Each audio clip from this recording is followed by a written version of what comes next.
হযরত আলী রাদিয়াল্লাহু আনহু হুজুর বলেছিলেন, ইয়া রাসূলুল্লাহ, ইয়া হাবিবাল্লাহ, আমরা কি করে জানতে পারি আল্লাহু আ'লাম, আল্লাহু রাসূল, আল্লাহ রাসূল তো সব চাইতে বেশি জানেন। হুজুর এই সূরাটা কখন নাজিল হলো? হুজুর এই সূরাটার বিষয়টা কি? এই সূরাটা কি আর কেউ শুনেছে? আল্লাহ পাকের মহান নবী জানিয়ে দিয়েছেন। ও বাবা সাহাবী আলী, এই সূরাটা আমি গতকাল রাত্রে আল্লাহ পাকের জিন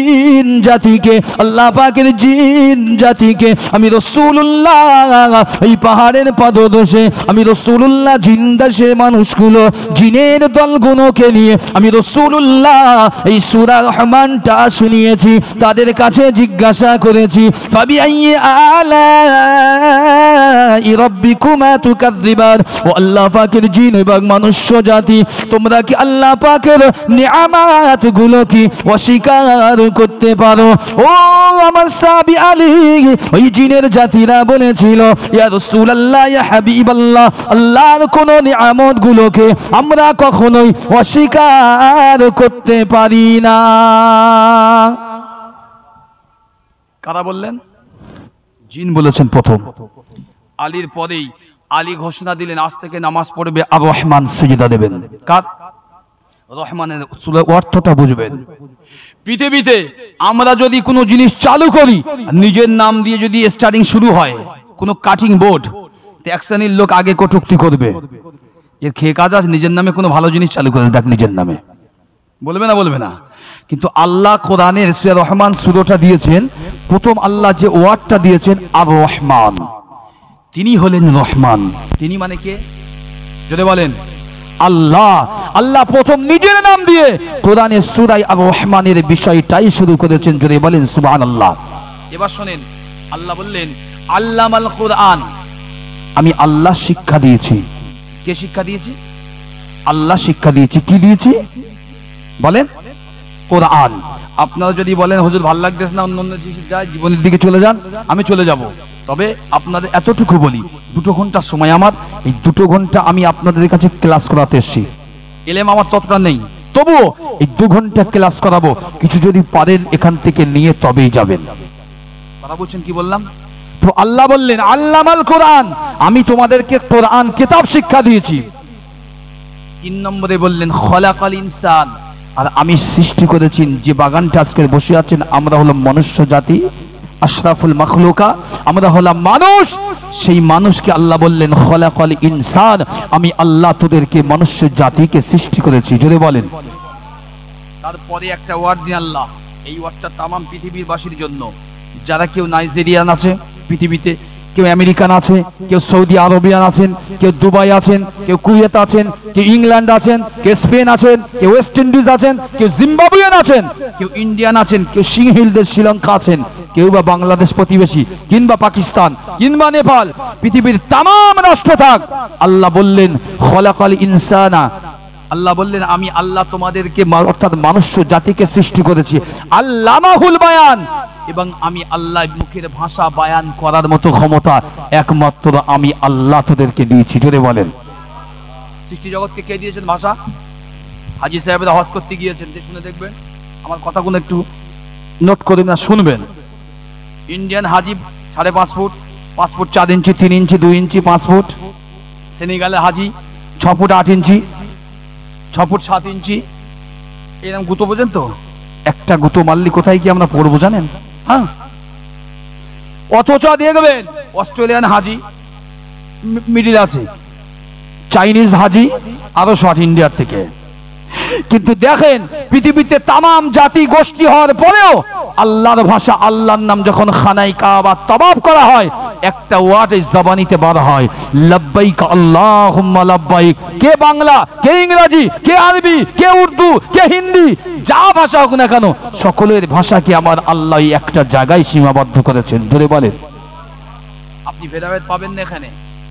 অথচ দেখেন আমাদের মধ্যে একটা দেশ থেকে পার হতে গেলেই আপনার পাশেই বাংলাদেশ, এই তো বাংলাদেশ দেখা যাচ্ছে, এখানে একটা ধাব্বা লাগে, ঠিক না ভুল বলছি? ধাব্বা লাগে। তো যাক, ওদিকে আসছি না। রহমানের সেজদা দেওয়ার জন্য আল্লাহ সূরা নাজিল করলেন।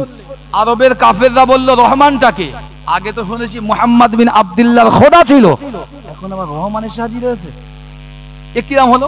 তো ওরা যখন বিদ্রুপ করতে লাগলো, তো আমার আল্লাহ সূরা রহমানটাকে নাজিল করে জানিয়ে দিল, হে নবী মুহাম্মদ সাল্লাল্লাহু আলাইহি ওয়াসাল্লাম, আপনি ওদেরকে জানিয়ে দেন আমি আল্লাহ, আমি নিজের নামেই একটি কোরআনের সূরা দিলাম, আমি হচ্ছি রহমান। আর সিজদা যদি পাই, আশ-শামসু ওয়াল কমার বিহুসবান ওয়ান নাজমু ওয়াশ শাজারু ইয়াসজুদান, আমি আল্লাহ সমগ্র গাছ থেকে নিয়ে সৃষ্টি জগৎ সবাই সিজদা করে, একমাত্র সিজদা যদি গাফিল হয় আমি আর আপনি। কারা? সিজদায় যদি ফাঁকি দেই, আমার আপনার মতো মানুষ, সুন্দর ড্রেস পোশাকধারী মানুষ, আমরাই সিজদায় ফাঁকি দেই, সিজদা থেকে ফাঁকি দেবে না। পরে তাফসীরে আসবো, পরে পাশে একটু অন্যদিকে যাই, না গেলে হয়তো আপনাদের ভালো লাগবে না। শ্রোতা চাচু একটু টান টান দেন, কারণ কোরআন তো শুনতে ভালো লাগে না। তো যাক, আমার দিকে চান। 2 নম্বর, সহিহ মুসলিমের একটি হাদিস বলি, এবং হাদিসে কুদসির ভিতরে কি হযরতে আল্লাহর নবী সাহাবী হযরতে কাতাদা রাদিয়াল্লাহু আনহু রিওয়ায়াত, আল্লাহ পাকের নবী বসে আছেন, জিবরিল আমিন আলাইহিমুস সালাম এলেন, ইয়া রাসূলুল্লাহ, ইয়া হাবিবাল্লাহ, আল্লাহ পাঠিয়েছেন একটা কিসসা, একটা ওয়াকিয়া, একটা ঘটনা আপনাকে বলার জন্য। রাসূল বললেন, ইয়া আখি জিবরিল ভাই, কি এমন জিনিস আমাকে বলার জন্য পাঠিয়েছে আল্লাহ? তো ইয়া রাসূলুল্লাহ, একটা মানুষের ঘটনা আপনাকে বলার জন্য আল্লাহ পাঠিয়েছে, একটু আপনার উম্মতের কাছে বর্ণনা করবেন। কার কাছে? আমাদের কাছে বর্ণনা করার জন্য জিবরিল। কি শুনবেন? একটি মানুষ আল্লাহ রাব্বুল আলামিন 500 বছর ধরে সেই মানুষটার হায়াত দিয়েছে। কত বছর? 500 বছর ধরে হায়াত দিয়েছেন। এই মানুষটা আল্লাহ যে জায়গাটায় উঠিয়ে রেখেছেন, মানে আল্লাহ যে জায়গায় পৌঁছে দিয়েছেন, চারি সাইড সমুদ্র, এই সমুদ্রের মধ্যখানে একটা বিরাট পাহাড়ের ভিতর দ্বীপ, দ্বীপের একদম চটিতে, মানে উচ্চ সুরে আমার আল্লাহ ওই মানুষটাকে ওই জায়গায় বাঁচিয়ে রেখেছেন, যেখানে কোনো মানুষ, প্লেন কিচ্ছু যেতে পারে না। তারপরে আমি ওয়াজ বলছি আপনাকে, ওই বান্দার প্রশ্ন আসতে পারে, বান্দা ওখানে বেঁচে থেকে 500 বছর খেয়েছে কি? আমি জলসায় গিয়েছি আমাদের দক্ষিণ 24 পরগনা, একদম সুন্দরবন লাগোয়া। আমার পরে ফুরফুরা দরবার শরীফ থেকে আপনার আলী আসগার সিদ্দিকী হুজুর আছেন, আমি জলসা শেষ করে নেমেছি, হুজুর উঠে মাইক ধরে বলছেন, মানে কত বড় বেয়াদব। আমি হুজুরকে একজন প্রশ্ন করেছেন কটূক্তির সাথে, কি পীর সাহেব, ওলিরা, আম্বিয়ারা যদি কবরে জিন্দা হয়, তারা তো রিজিক নাকি প্রাপ্ত, তারা রিজিক যদি খায় তারা পায়খানা করে কোথায়? কথা বলতে পারছেন? এগুলি হচ্ছে সেই বেঈমানদের প্রশ্ন, যে বেঈমানরা রাসূলকে নবী মুআজিজা দেখা সত্ত্বেও আল্লাহ রাসূলকে মানেনি। ঠিক না বলি?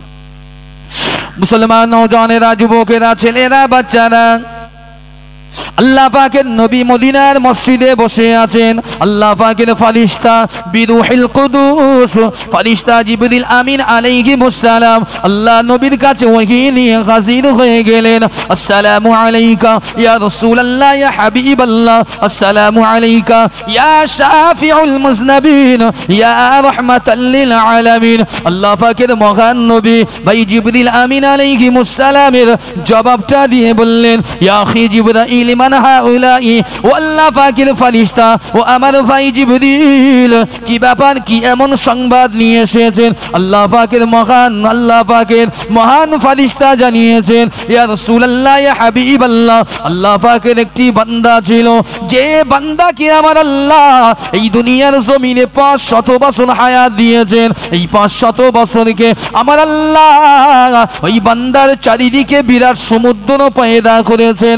ওই বান্দা যেখানে অবস্থান করে, ওই বান্দাকে একটি বিরাট পাহাড়ের একেবারে চটিতে আমার আল্লাহ বান্দার ইবাদত থাকার জায়গা করে দিয়েছেন। আল্লাহ পাকের নবী জিজ্ঞাসা করলেন, ও আল্লাহর ফেরেশতা জিবরিল, ওই বান্দা ওখানে বসে বসে বসে বসে কত বছর আমার আল্লাহর ইবাদত বান্দেগি করেছে? আল্লাহর ফেরেশতা জানিয়েছিলেন, ইয়া রাসূলুল্লাহ, ইয়া হাবিবাল্লাহ, ওই আল্লাহ পাকের বান্দা ওখানে বসে বসে 500 বছর আল্লাহ পাকের দরবারে নামাজ, রোজা, আল্লাহ পাকের তাসবিহ, তাহলিল, আল্লাহ পাকের দরবারে তওবা, ইস্তিগফার শরীফ, বারে বারে রোনাজারি, আল্লাহ দরবারে 500 বছর ধরে ওই বান্দা রোনাজারি করেছে।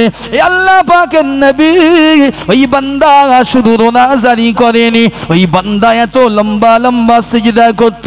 আমি আল্লাহর ফেরেশতা জিবরিল জিবরিল যখনই ওহী নিয়ে অন্য কোনো কাজে আসমান থেকে যেতাম, আমি দেখতে পেতাম ওই আল্লাহ পাকের বান্দা ওই পাহাড়ের উপরে সিজদায় পড়ে আল্লাহ দরবারে জারে জার হয়ে কাঁদে। আল্লাহ ও আল্লাহ পাকের নবী, আমি ওই বান্দাটাকে দেখে এসেছি, এত লম্বা সিজদা করে। হাদিসটা বুঝবেন, লম্বা সিজদা। কেউ যেন ভাববেন না লম্বাবতী বিরাট বড় লম্বা, জি প্রস্থ ইনটু দৈর্ঘ্য বুঝবেন না, না, লম্বা সিজদা মানে অনেকক্ষণ সিজদায় দোয়া শুধু লম্বা নয়। আপনারা অনেকে হয়তো জানেন না, আমি একটা কথা বলছি শুনে নেন আপনাদেরকে। কি অনেকেই বলে, বহু রেওয়াত আছে শবে বারাত বা লাইলাতুল বারাতের একটা নামাজ চলে গিয়েছে, ঠিক না? বলছি মানুষ পড়েছে যে যেমন পারে, বা আমরা যেমন দেখেছি পূর্বপুরুষরা যেমন পড়েছে তার অনুগত্য। একটা রেওয়াত আছে যে আপনি যদি নাও পারেন মাত্র 4 রাকাত নামাজ যদি সুযোগ হয় পড়বেন ওই রাত্রে। এটা হাদিসের একটা অংশ বলছি। কেন?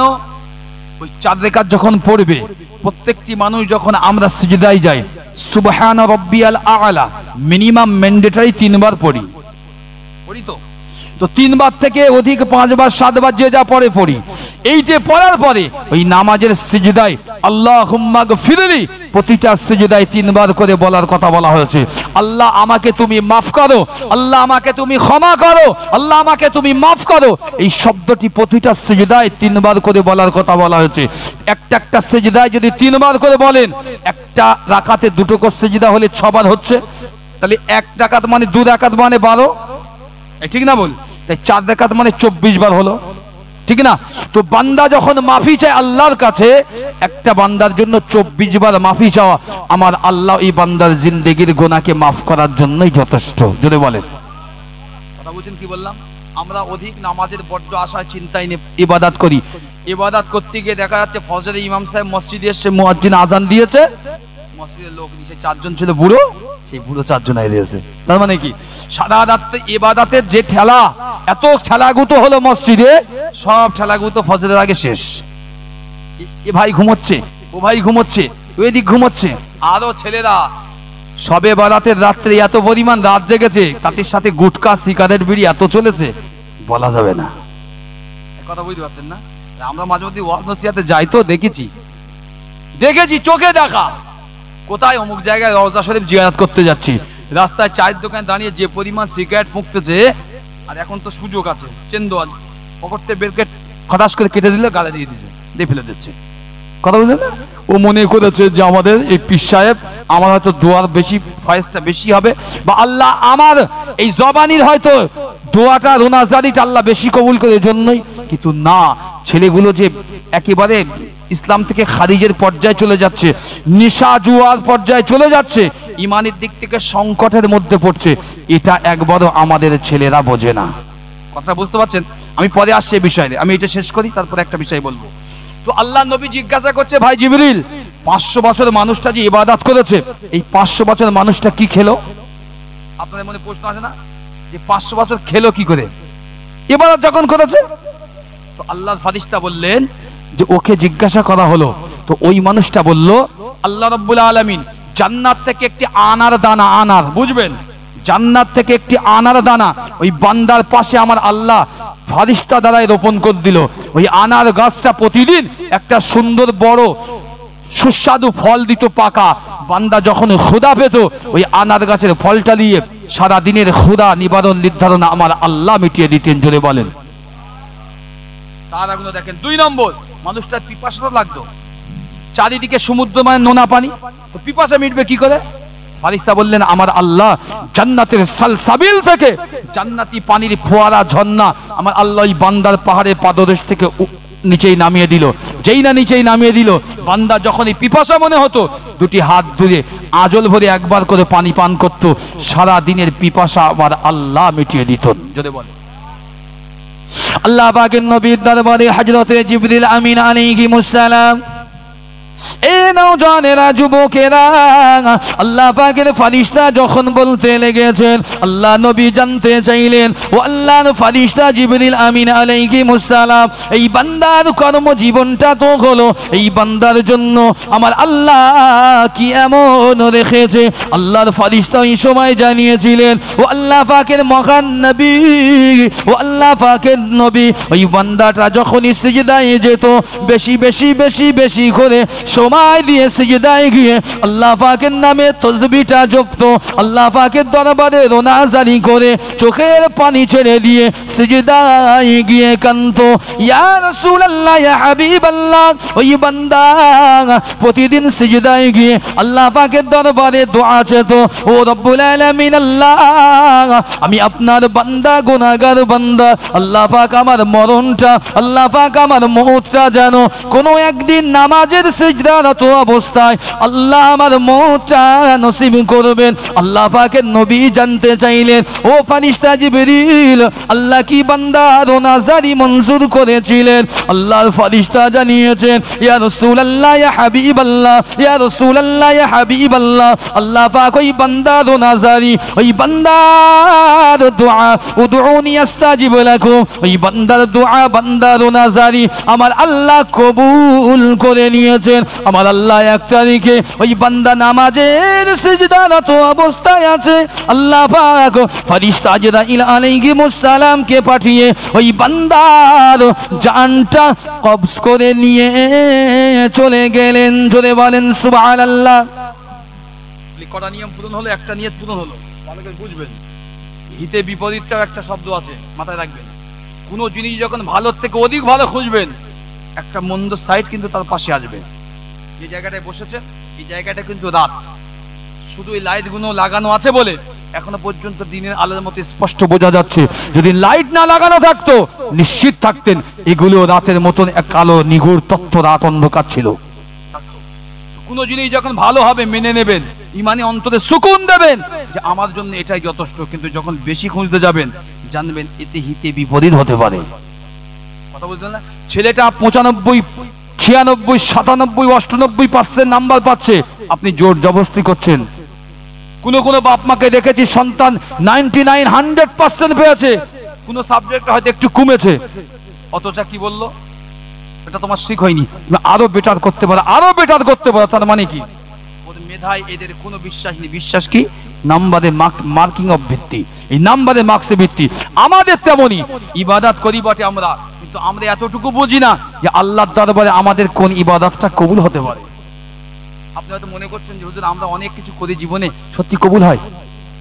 এমনও তো দিন আসতে পারে, আপনার একজন প্রতিবেশী অসুস্থ ছিল, অসহায় ছিল, যারা সামনে রমজান আসছে, এই রমজানে তার বাড়িতে দুদিন ইফতার দিয়েছেন, বা তার বাড়িতে দুদিন খাওয়ার ভালো জিনিস তুলে দিয়েছেন। আল্লাহ এটা হয়তো আপনার জীবনের জন্য কবুল করে নিয়েছে। কিয়ামতের দিনে যেদিন আপনার কিচ্ছু থাকবে না নিঃস্ব, সেদিন এই দুটো মানুষের সহযোগিতার জন্য আল্লাহ আপনার নামা আমলের গুনাহকে মাফ করে আপনার জন্য জান্নাত তো দিতে পারেন। যদি বলেন সুবহানাল্লাহ। হতে তো পারে। আশা ছাড়বেন না কোনোদিন মুসলমান। আমরা আশা ছাড়ার জন্য দুনিয়া আসিনি, আমরা আশা নিয়েই দুনিয়া আসছি। আল্লাহর ফেরেশতা বললেন, ইয়া রাসূলুল্লাহ, ইয়া হাবিবাল্লাহ, ওই বান্দার দোয়া চাইলেন আমার সিজদায় যেন মউত হয়। আল্লাহ সিজদায় মউত দিলেন। কিয়ামতের ময়দান হয়ে গেল, বান্দাকে হিসাব নেওয়ার জন্য আল্লাহর সামনে ডাকা হলো। যেই বান্দার ডাকা হয়েছে আল্লাহ পাকের সামনে, ওই সময় বান্দা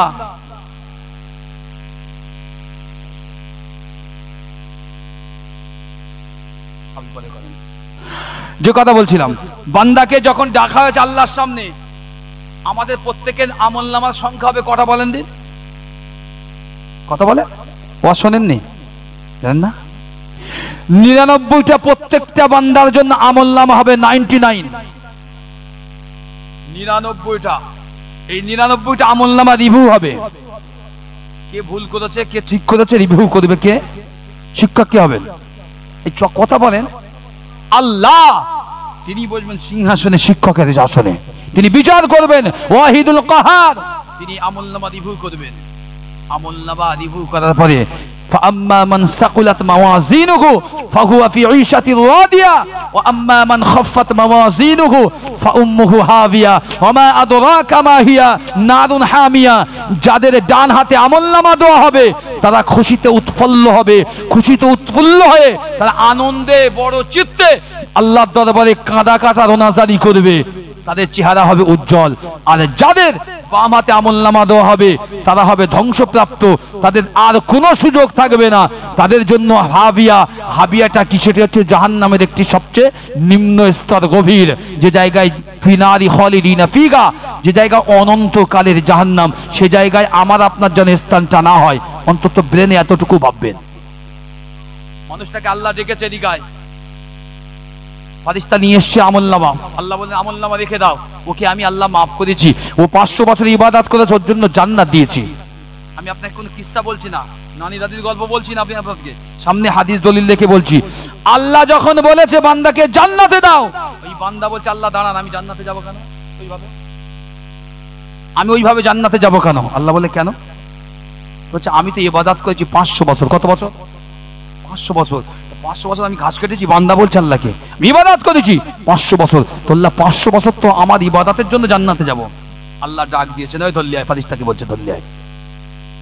আল্লাহ নবীর দরবারে হযরতে জিবরিল আমিন আলাইহিমুস সালাম এই হাদিস শরীফটি ওয়াকিয়া বর্ণনা করলেন। মুসলমান এ নওজওয়ানেরা, যুবকেরা, আজকে আমরা আল্লাহ পাক আমাদেরকে সালাত নামাজ দিয়েছেন, আল্লাহ পাক আমাদের যাকাত দিতে বলেছেন, আল্লাহ পাক যদি টাকা হয় পয়সা হয় আল্লাহ পাক হজ করতে বলেছেন, আল্লাহ পাক রমজানের 1 মাস সিয়ামটাকে ফরজ করে দিয়েছেন, আমার আল্লাহ এতিমদেরকে সাহায্য করতে বলেছেন, গরিবদেরকে খানা খাওয়াতে বলেছেন, বিধবাদের সহযোগিতা করার জন্য বলেছেন।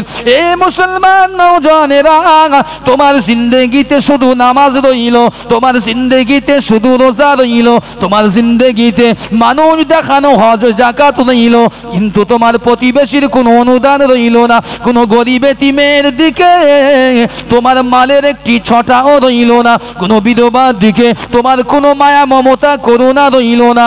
এ মুসলমান, আল্লাহ পাকের নবী জানিয়েছেন কিয়ামতের কঠিন দিনে, যেদিন তোমার ছেলেটাও তোমার হবে না, তোমার বিবিটা তোমার হবে না, তোমার মা বাপ তোমার হবে না, তোমার বিবি বাচ্চা তোমার হবে না, প্রতিবেশী বন্ধু স্বজন কেউ হবে না। ওই দিনেতে আমার আল্লাহ তোমার নফল ইবাদতের ভিতরে তোমার প্রতিবেশী এতিম অসহায় গরিব বিধবা বেওয়াদেরকে যদি সহযোগিতা করে থাকো, আল্লাহ পাক ওই দানের বাবার কোতে ওই দিনে যেদিন তোমাকে কেউ একটি নেকি দিতেও সহযোগিতা করবে না, ওই দিনেতে আমার আল্লাহ হয়তো তোমার এই প্রতিবেশীকে সহযোগিতার জন্য তোমার জীবনের গুনাহ মাফ করে দিয়ে ওই একটি কিংবা দুটি নেকি দান করে আমার আল্লাহ তোমাকে দয়ার জান্নাত দিতে পারে।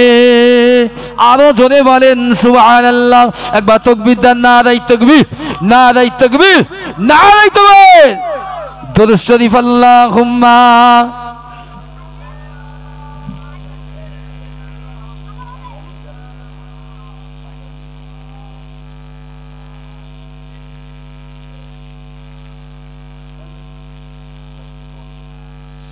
আল্লাহুম্মা পড়েন।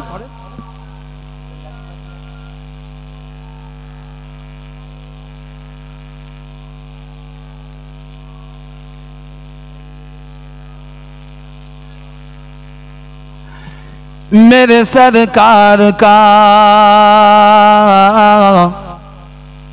मेरे सरकार का, मेरे सरकार का दीवाना जिधर हो जाए, मेरे सरकार का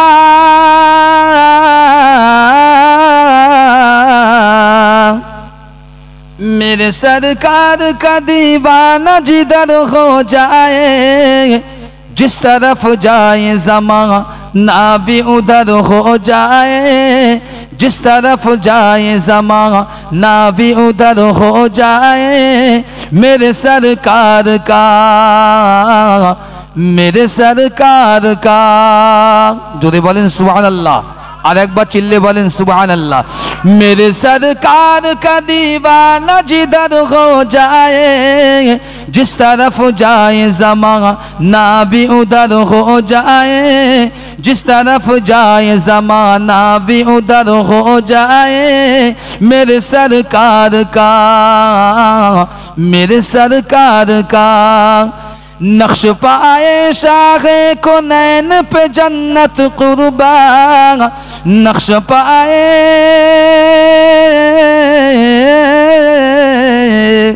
नक्श पाए शाहे को नैन पे जन्नत कुर्बान, तुम जिधर जाओगो तुम जिधर जाओगो जन्नत की डगर हो जाए, तुम जिधर जाओगो जन्नत की डगर हो जाए, मेरे सरकार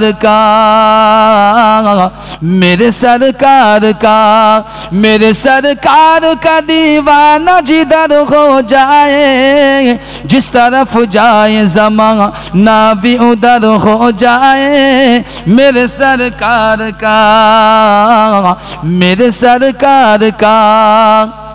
कि मैं समझूंगा कि जन्नत का मुसाफिर हूँ मैं, कि मैं समझूंगा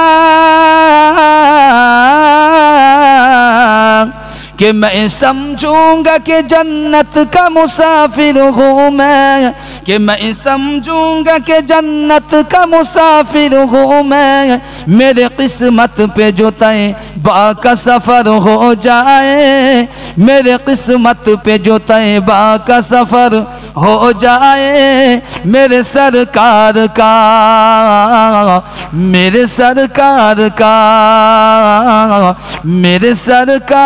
का अल्लाहुम्मा।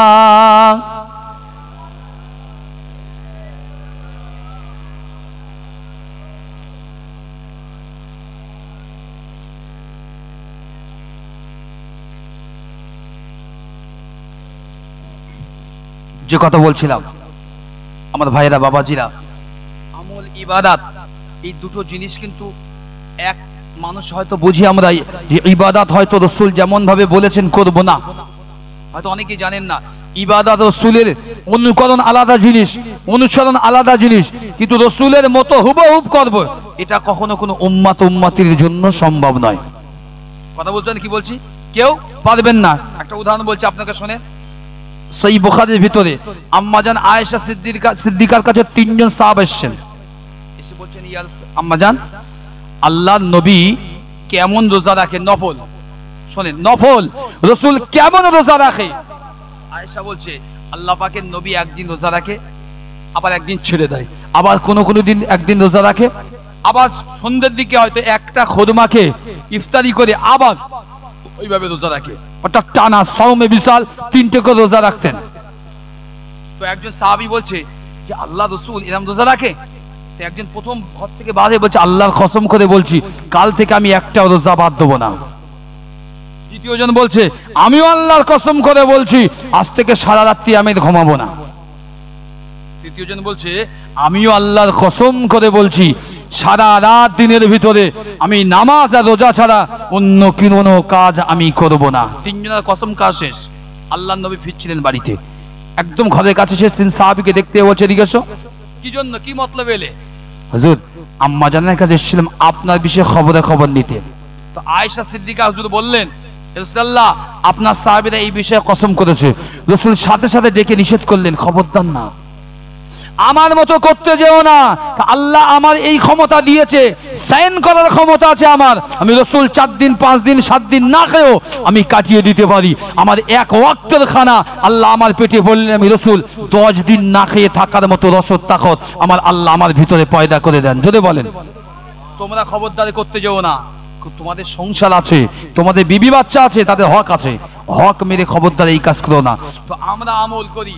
আল্লাহ রাসূলের সাহাবী হযরত জিবরিল আলাইহিস সালাম রাসূলুল্লাহর কাছে এসেছেন এই বান্দার কথা নিয়ে। আল্লাহ যখন বান্দাকে ডাকলে দিগায় জান্নাতে যা, বান্দা বলছে যাব না, আমার আমল আছে, আমি আমলের ভিত্তিতে যাব, আমার আমলের ভিত্তিতে। তো আল্লাহ আবার ডাকলেন এই ফারিস্তা রিদওয়ান নিয়ে এসো। মালিককে বললে ফারিস্তা মালিক একে নিয়ে ঘাট ধরে জাহান্নামে দাও। কথা বলছে আল্লাহ কেন জান্নাত জাহান্নামে? আল্লাহ তখন কাছে ডাকবে, দিকায় আমল নামাটা খুলবে। 500 বছর ইবাদতের কথা বলছি বাপ, 500 বছর টোটাল ইবাদতটা আল্লাহ সামনে থেকে বলবে, বান্দা এই তুই 500 বছর যা করেছিস আমি আল্লাহ দুটো চোখ দিয়েছি। কটা? আয়ুন, দুটো চোখ দিয়েছি। এই দুটো চোখের সমতুল্য নিয়ামতের হক তুই আদা করতে পারিসনি। আজকে আপনার বনগার জমিনে, বাগদার জমিনের মানুষ, আপনাদেরকে আমি ওয়াজের কথা বলছি, হয়তো আপনি হয়তো বুঝতে পারছেন না, অনেকে হয়তো বলছে হুজুর কি বলে। আমি আপনাকে বুঝিয়ে দিচ্ছি, রাগ করবেন না। সুম্মা লা তুসআলুন্না ইয়াউমাইযিন আনিন নাঈম। প্রত্যেকটা নিয়ামত যদি হয়, মাথা যদি নিয়ামত হয়, চুল যদি নিয়ামত হয়, চোখ যদি নিয়ামত হয়, হাফিজুল লিসান জিব যদি নিয়ামত হয়, দাঁতও নিয়ামত, হাতও নিয়ামত, পাও নিয়ামত। এই নিয়ামতগুলোকে কে অস্বীকার করবেন? একজন খোঁড়ার কাছে গিয়ে জিজ্ঞাসা করেন, বাপ যে তোমার যদি পা থাকতো কি করতে? অন্ধর কাছে জিজ্ঞাসা করেন, চোখ থাকলে কি করতে? ও বলে দিত যে আমার করণীয় কি ছিল। ও মুসলমান, আল্লাহ পাক যখন বান্দাকে ডেকে বলবে 500 বছর ইবাদত, দুটো চোখ সমতুল্য না, বান্দা তখন রোনা জারি করবে, কাঁদবে, আল্লাহ আমার মাফ করে দেন, আল্লাহ আমার মাফ করে দেন। আল্লাহ পাকের ফেরেশতা ওই সময় বলেছিলেন, ইয়া রাসূলুল্লাহ, ইয়া হাবিবাল্লাহ, আমার আল্লাহ পাক ওই বান্দাকে যখন বলবে, বান্দা 500 বছর তুই ইবাদত করেছি, বান্দা আমি আল্লাহ পাক এই 500 বছরের ইবাদতের বিনিময় তোর দুটো চোখের জ্যোতি যথেষ্ট। এবার বান্দা ঝরঝর করে রোনা জারি করবে, আল্লাহ পাকের রহমতের কদমে আমার বান্দা সিজদায় পড়ে যাবে। ও রব্বুল আলামিন, আল্লাহ আমি বড্ড গুনাহ করেছি, আল্লাহ আমি ভুল করেছি, খাতা করেছি, আল্লাহ পাক আমার খাতাটা আপনি মাফ করে দেন। আল্লাহ পাক ওই সময় ফেরেশতা রিদওয়ানকে আবারও নির্দেশ দেবে, ও ফেরেশতা রিদওয়ান, এই বান্দাকে নিয়ে যান, এই বান্দাকে নিয়ে চলে গিয়ে আমার দয়ার জান্নাত এই বান্দাকে পৌঁছে দিয়ে আসো। জোরে বলেন, আরো জোরে বলেন সুবহানাল্লাহ। আল্লাহ পাকের দরবার থেকে ফেরেশতা রিদওয়ান ওই বান্দাকে নিয়ে কিয়ামতের কঠিন দিনেতে আল্লাহ পাকের ওই ফেরেশতা ওই বান্দাকে সঙ্গে করে নিয়ে আল্লাহ পাকের দয়ার জান্নাতুল ফিরদাউসে নিয়ে হাজির হয়ে যাবে। 2 নম্বর, একটু অন্যদিক ঘোরাই, আপনাদের হয়তো নাও ভালো লাগতে পারে। আচ্ছা, একটা শব্দ আপনাদের প্রথম চয়ন করি, কি শব্দ? 1 নম্বর, আপনারা সকলেই জানেন যে আমাদের এই আমার পরে যিনি আসবেন ফুরফুরা দরবার শরীফ থেকে আসবেন। কে আসবেন? ফুরফুরা দরবার শরীফ থেকে পীরজাদা মুজাহিদ সিদ্দিকী ভাই। তা আমরা পশ্চিমবঙ্গের জমিনে বাস করি। কিছুদিন যাবত একটা হিড়িক উঠেছিল। কি উঠেছিল? হিড়িক। কি? পীর হটাও, পীর বলে কিছু নেই। উঠেছিল না? উঠেছিল। আসলে ঘটনাটা এটা নয়। আচ্ছা, পীর বলে সত্যি কি কিছু আছে? পীর মানে কি? বুজুর্গ। আমার আব্বা আমার পীর, আগে বোঝেন। কিন্তু যেটা নিয়ে মূল সমস্যা সেটাই কেউ হাত দেয়নি আজ পর্যন্ত। কি? ওলি হচ্ছে পীর না। যারা আল্লাহ যাদেরকে মোহাব্বত করে, ভালোবাসেন, চয়ন করেন, চুজ করেন, আমার আল্লাহ তাদেরকে জামানার ওলি আবদাল করে, গৌস কুতুব করে আল্লাহ পাঠায়। জোরে বলেন। আমরা যে জায়গায় বাস করি, এই শতাব্দীর যিনি ছিলেন মুজাদ্দিদ, তিনি হলেন পীর আবু বকর সিদ্দিক রাহমাহুল্লাহ। তিনি জামানার মুজাদ্দিদ। এবার আসুন, আলা ইন্না আউলিয়া উলামারা ব্যাখ্যা করে, আমি আপনাকে বলে দিয়ে যাই, শুনে নেবেন, এটা আপনার শোনা উচিত আপনাদের সকলে। আউলিয়া শব্দের ব্যাখ্যা হচ্ছে, আপনারা কি জানেন আউলিয়া শব্দ? আপনারা তো ওয়াজ শুনেছেন, বলেন দিন কি বলেছে হুজুররা? আউলিয়া, আউলিয়া শব্দের অর্থ হচ্ছে বন্ধু। আলা ইন্না আউলিয়া মানে বন্ধু। আউলিয়া শব্দের এই আউলিয়া শব্দ বহু বচনে এসছে বন্ধু। এখন আপনারা যারা বিবেকবান, হৃদয়বান মানুষ বসে আছেন, একটা কথা বলবে দিন ছোট্ট করে। আচ্ছা, বন্ধু তো ভালো হতে পারে, মন্দ হতে পারে, হ্যাঁ না বলেন? আমার একটা বন্ধু আছে, আজ পর্যন্ত বিড়ি খাওয়া ছাড়াতে পারিনি। ছোটবেলায় সেই প্যান্ট পরা অবস্থায় ঘুরতাম। আমার লাইন আমি চলে গিয়েছি স্কুল লেভেল পরে, কিন্তু সে আজও মোটামুটি পড়াশোনা করেছে, গ্রাজুয়েট কমপ্লিট করেছে, এখন ব্যবসা করে, কিন্তু পাঁচে মধ্যে সিগারেট ভালো খায়, সামনে না খালিয়ে পিছনে খায়। আমি তার বন্ধু, সম্পর্ক না থাকলে অতটা আমি ছড়াতে পারিনি। আবার আমার এমন বন্ধু আছে যে বন্ধুগুলো কোরআনের হাফেজ আলেমে দ্বীন, এই দুনিয়ায় আল্লাহ প্রতিষ্ঠা করেছে তাদের, তারা হচ্ছে ভালো বন্ধু। ঠিক না, ভুল বলেন না? এই হচ্ছে আমার ব্যাড বন্ধু, খারাপ বন্ধু। তো বন্ধু মানে যদি বন্ধু আল্লাহর যদি কোনো বন্ধু হয় বা আমাদের যদি কোনো বন্ধু হয়, বন্ধু দুই স্তর থাকতে পারে, একদিকে ভালো হতে পারে, একদিকে মন্দ হতে পারে। কিছু কিছু বন্ধু আছে গ্রামে দেখবেন, কিছু কিছু বন্ধু গাঁজাখোর ভার্সেস গাঁজাখোর, যারা গেঁজা টানে দেখবেন এদের চোখে চোখে ইশারা হয়, ঠিক সময় যে হয়ে যায় এই সময় গাঁজাখোর হবে, চোখে একবার ইশারা করতে বন্ধু চল, গাঁজাখোর ঠিক আছে, নামাজ হয়ে যাবে ওদিক চলে যাবে গাঁজাখোর, 5টা গ্রামের গাঁজাখোর চলে যাবে, মানে এরা এই বন্ধু। আবার কিছু বন্ধু আছে কোনো জায়গায় গেল রাস্তা দিয়ে বাইক নিয়ে কিনবা, দেন একটা গুটকা দিয়ে, একটা গুটকা ছিল দিল গালে, এই একটা বন্ধু। আবার একটু মুরব্বি বা 40-35 এরকম বয়সের ব্যক্তিত্ব আছেন, এদের বিড়ি বিড়ি বিড়ির বন্ধু আছে, বিড়ি মানে একজন বিড়ি খোর আর একজন বিড়ি খোরের বন্ধু।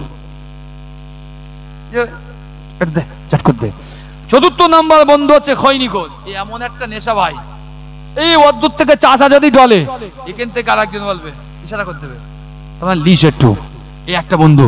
কিন্তু এর ভিতরে হলেও আর একটা বন্ধু আছে, যে বন্ধুটা হচ্ছে যেই মুয়াজ্জিন ওখানে আজান দেয় মানুষকে ডাকে, বন্ধু হাত ধরে চল না বন্ধু আজকে নামাজটা আদায় করে দেখি।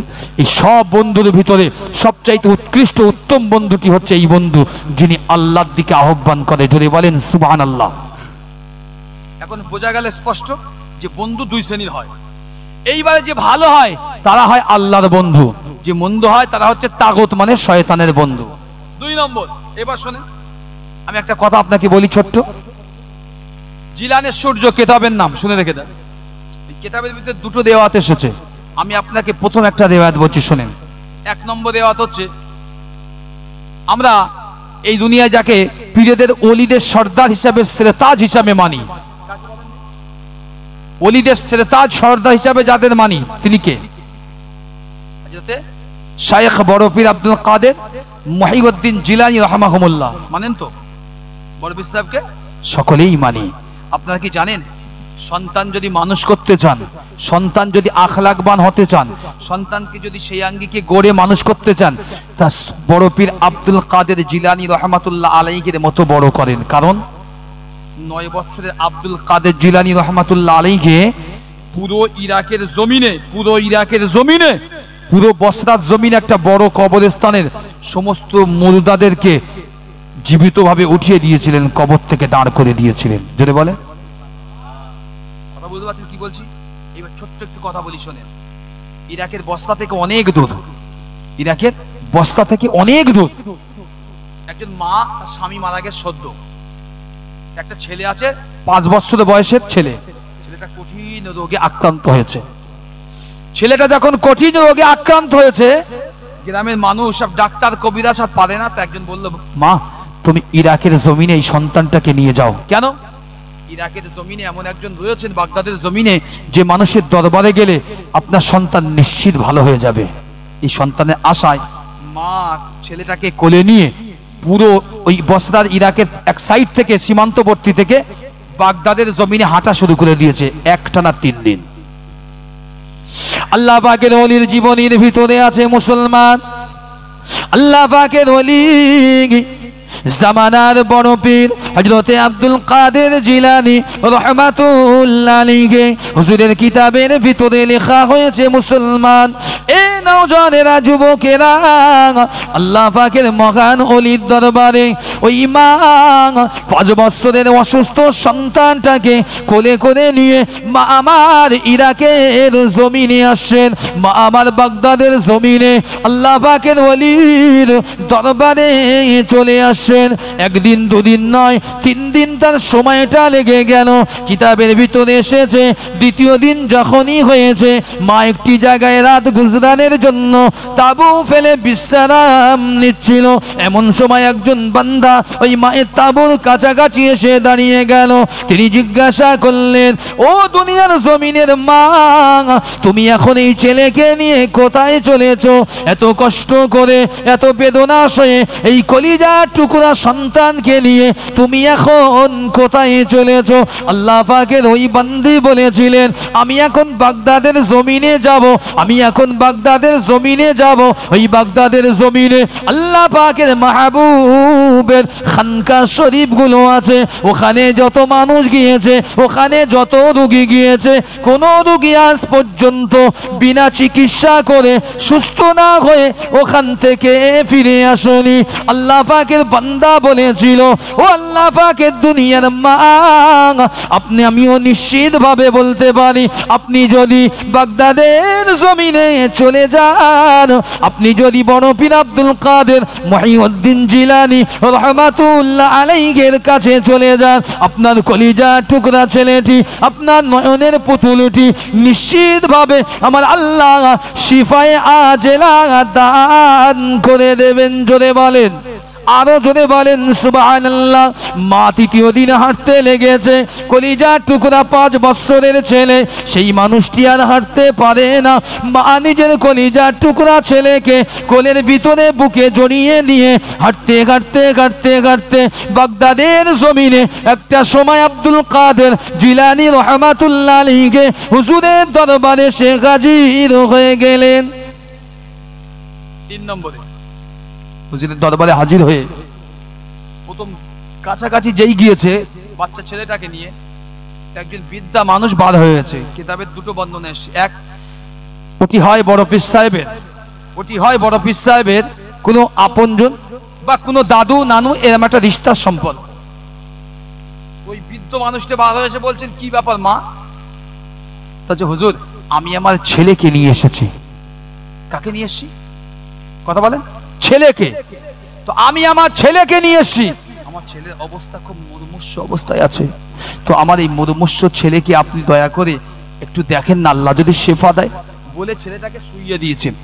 যেই শুইয়ে দিয়েছে, ওই মানুষটা ওই মায়ের দিকে ফিরে বলছে, মা তোমার ছেলেটা এই মুহূর্তে আর দুনিয়ার জমিনে হায়াতে নাই, আল্লাহ তাকে এই মুহূর্তে সাখরাতুল আযাবে গ্রেফতার করে আমার আল্লাহ তার কাছে নিয়ে চলে গিয়েছেন। ভালো করে বুঝবেন। মা চোখের পানি ছেড়ে দিয়ে কাঁদছে, হুজুর আমি এত কষ্ট করে 3 দিনের পথ পাড়ি দিয়ে এলাম, আমার সন্তানটা এই মুহূর্তে মারা গেল, আমি মার কান নিয়ে বাঁচবো। অকালে স্বামী হারিয়েছি, এখন হারিয়েছি সন্তানকে, কান নিয়ে বাঁচবো। এই আশা নিরাশার ভিতরে ওই মানুষটা বলছে, মা আল্লাহ তোমার ছেলেকে নিয়ে নিয়েছে, ফেরত দেওয়ার ক্ষমতার কারণ নাই, আপনি বরং হয় বাগদাদে আমাদের এখানেই ছেলেটার কবর দেন, না হলে লাশটাকে নিয়ে বাড়ি চলে যান, কেউ ফেরাতে পারবে না। বলে মানুষটা ভিতর চলে গিয়েছেন। আর মাটা কিছুটা দূরে, মা তো আগিয়ে আগিয়ে গিয়ে ছেলেটার লাশ পিছনে রেখে দিয়ে এদিক ওদিক দেখে আর কাঁদে, আর বলে, আল্লাহ জীবিত সন্তান নিয়ে এখানে এলাম, আর মৃত সন্তান নিয়ে ঘরে যাবো, আল্লাহ এখানে কবর দিয়ে, আল্লাহ আমি মা কি করে থাকবো? ঠিক এই কথোপকথন হচ্ছে আল্লাহর সঙ্গে। আর 9 বছরে আব্দুল কাদের জিলানী বড় পীর সাহেব রাহমাহুল্লাহ হুজুর আমার আস্তে আস্তে আস্তে আগিয়ে সামনে এলেন, এসে জিজ্ঞাসা করলেন, মা ও মা কি হয়েছে, কাঁদো কেন? উনি বললেন, বাবা আমাদের ছেলেটা তোমারই জোড়া বা তোমার থেকে একটু বয়সে ছোট, আজকে মারা গিয়েছে, এখানে এসেছিলাম হুজুরের কাছে, হুজুর বললো মারা গিয়েছে, আর হবে না। বড় পীর সাহেব প্রথম কথা বললেন, শুনবেন এটা, 1 নম্বরে বললেন, মা তোমার সন্তান দুনিয়া থেকে বিদায় নেয়নি, তোমার সন্তানকে আল্লাহ ভালোবেসেছে, কিছুক্ষণ তার রূহটাকে উঠিয়ে নিয়েছে, তুমি ধৈর্য সবর করো, তোমার সন্তানের জীবনে, তোমার সন্তানের দেহে আমার আল্লাহ আবার সন্তানের রূহটাকে ফিরিয়ে দেবে। যদি বলেন, দুনিয়ায় এই স্পেস, এই পাওয়ার কোন হারামখোরের জমিনে হয় না।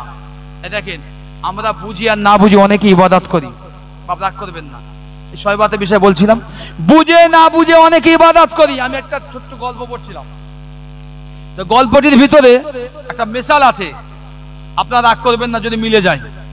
একটা ভদ্রলোক আপনাদের যেমন গ্রামে, প্রতি গ্রামে আছে, কারণ না কারো সন্তান হয় না, আছে আল্লাহ দুনিয়ায়। তো একজন মানুষের সন্তান হয় না, দীর্ঘ 4-5 বছর পরে একটা সন্তান হয়েছে, ছেলে হয়েছে খুব মোটা সোটা, একটু কালো, মোটা সোটা কালো, তা বাপ মা নাম রেখেছে এত ভালো, কিন্তু নাতি নাতকুড়ির জন্য সবচাইতে মজাদার স্থান জায়গা হচ্ছে দাদা আর দাদির কোল, সবচাইতে। কেন দাদু আর দাদা, দাদি আর দাদা, এদের কোলের মতো এত মহাব্বত নাতি নাতকুড়ি পৃথিবীতে কোথায় পায় না। দাদি আর দাদা, নাতিটা 5 বছর পরে ছেলে হয়েছে, তো আর মোটা সোটা কালো হয়েছে বলে একটু আনন্দ করে ঠাট্টা করে নাম রেখেছে কেলো। কি নাম রেখেছে? কেলো। দেখেন এই গ্রামে যদি কোনো ভাই নাম কেলো থাকে, ভাই আমার যেন ধরবেন, আমার সোনা আমি বলিনি, আমার কাছে কিতাব আছে ইনশাআল্লাহ, রেফারেন্স দিচ্ছি আপনাকে। তো নাম রেখেছে কেলো। কেলোর মা 1.5 বছর বয়স কেলোর, কেলোর কোলে করলেন। এই আপনাদের যে ওয়াজ হচ্ছে না গ্রামের ওয়াজে শুনতে এসেছি, একটা হুজুর ওয়াজ করতেছে, বাবারা ও মায়েরা, আল্লাহ রসুল বলেছে আল্লাহর পরে দুনিয়ায় যদি সবচাইতে বেশি কেউ খিদমতের হকদার হয় তিনি হচ্ছেন তোমার স্বামী। আল্লাহ রসুল বলেছেন পৃথিবীর জমিনে যদি আল্লাহর পরে কাউকে সিজদা দেওয়ার অধিকার দেয়া হতো আমি রাসূলুল্লাহ মেয়েদেরকে বলতাম তার স্বামীর পায়েতে সিজদা দিতে। যদি বলেন এত মর্যাদা, কিন্তু বলেননি আল্লাহ বেশি বেশি খিদমত করো। কেলোর মা বসে বসে চিন্তা করছে খিদমতটা আবার কি, খিদমতটা কি?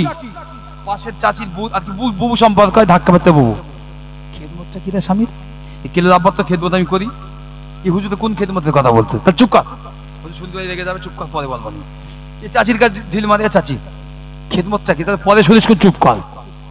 রাত 1:30টার সময় কেলোর মা কেলোর বাড়ি কোলে কোলে নিয়ে বাড়ি গিয়েছে, গিয়ে সারা রাত চিন্তা করতেছে খেদমতটা কি, আমি তো কোনো জিনিসই কমতি করি না, খেদমতটা কি?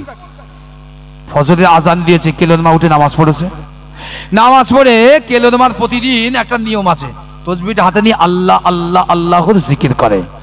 কেলোর মা বসে চিন্তা করছে হুজুর বলেছে, নবীও বলেছে আল্লাহর পরে সবচাইতে বড় স্থান, এই জায়গায় যদি তাই হয় তাহলে আমি স্বামীর খেদমত কি করে করব?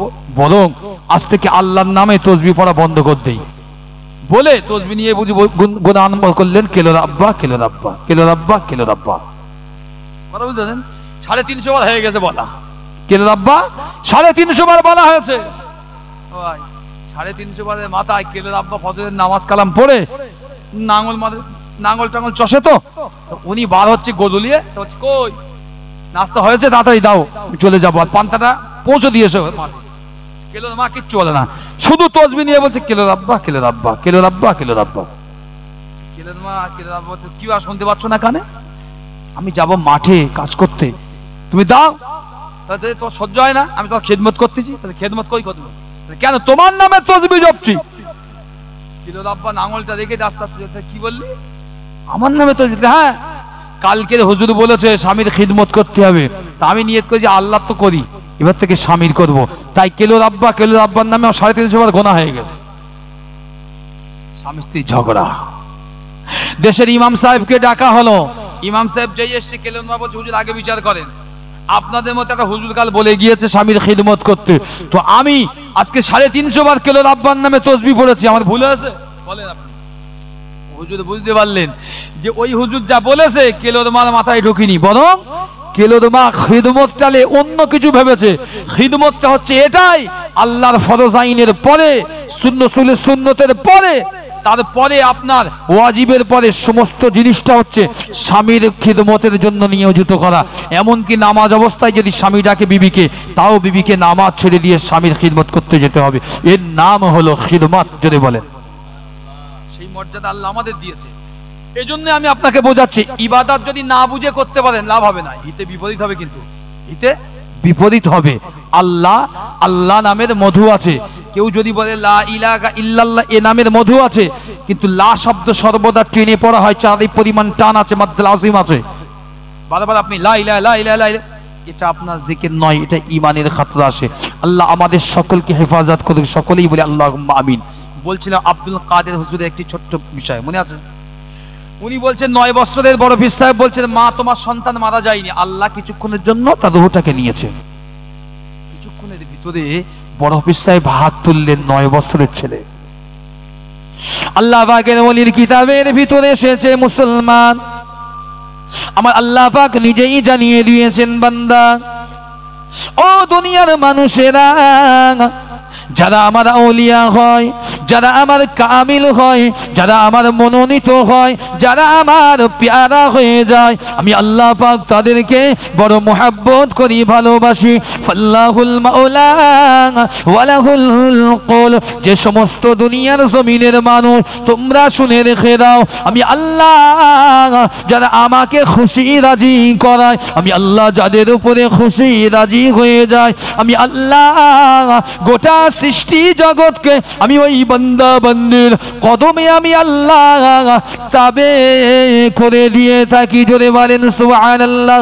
আল্লাহর ওলি দুটি গা তুললেন আল্লাহ পাকের দরবারে, দুটি গা তুলে রোনাজারি করতে লাগলেন, উদউনি আস্তাজিব লাকুম, উদউনি আস্তাজিব লাকুম। ও রব্বুল আলামিন আল্লাহ, আল্লাহ পাক এই বৃদ্ধ মা, আল্লাহ পাক এই মায়ের একটি মাত্র সম্বল, আল্লাহ পাক তার কলিজা টুকরা ছেলে, আল্লাহ পাক আপনি তাকে ডেকে নিয়েছেন, আল্লাহ পাক আপনি তাকে উঠিয়ে নিয়েছেন। আজকের তার মা এখানে বসে বসে কাঁদে। ও রব্বুল আলামিন আল্লাহ, এই মায়ের কান্না, মায়ের চোখের পানি আমি আব্দুল কাদের আমি তো দেখতে পারি না।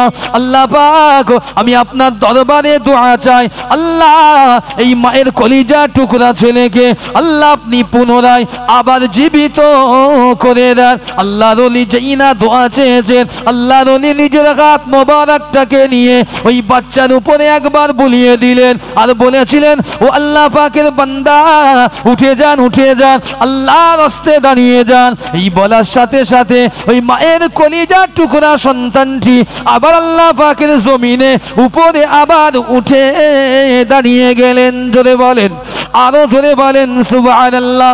মা তো দাঁড়িয়ে দুটি চোখের পানি ছেড়ে দিয়ে ঝরঝর করে কাঁদতে লেগেছেন।